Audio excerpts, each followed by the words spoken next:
Several times before here on the Cow-Calf Corner, we visited about the length of what we call stage 2 of calving. In other words, how long that cow or heifer is actually in the throes of labor.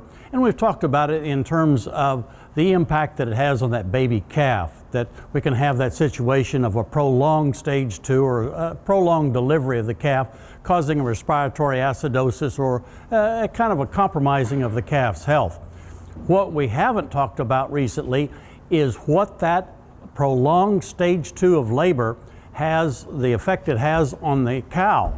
Some old data from clear back in 1973 showed that cows that had a prolonged stage 2 or a difficult delivery, that they had about 14% lower pregnancy rates on the next breeding season than did counterparts that had an easier delivery. Plus, those cows that had that prolonged delivery, those that did become pregnant actually calved 13 days later on the average than did the cows that had the easier birth. More recent studies, by more recent, move it up about 10-12 years, out of Montana really looked at this more closely. And what they looked at was the percentage of cows that had a difficult birth and were allowed to go on past that 1 hour, in the case of those first calf heifers, to 2 hours before assistance was given to them. And they compared those to heifers that were given assistance in that first hour of the stage 2 of labor. What they looked at was the percentage of those heifers that were cycling at the start of the next breeding season, as well as the percentage of those that became pregnant. And if you look at this chart, you can see there's a pretty substantial difference.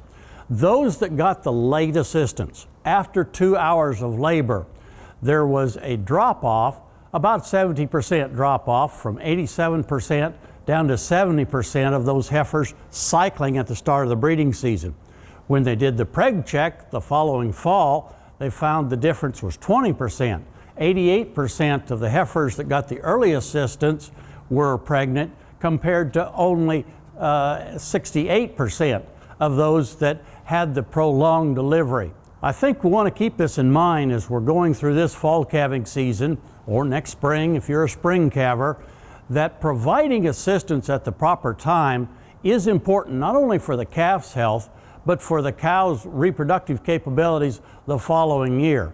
Now, I realize this represents only a small percentage of the herd, but this is again one of the ways that we end up with prolonged breeding seasons, prolonged calving seasons, and some smaller calves at sale time the following year. So I think you want to keep that in mind as you're working through this calving season, and see if we can get those cows the assistance they need at the proper time. Will help the calf and certainly help that cow rebreed on time. Hey, we look forward to visiting with you again next week on Sunup's Cow-Calf Corner.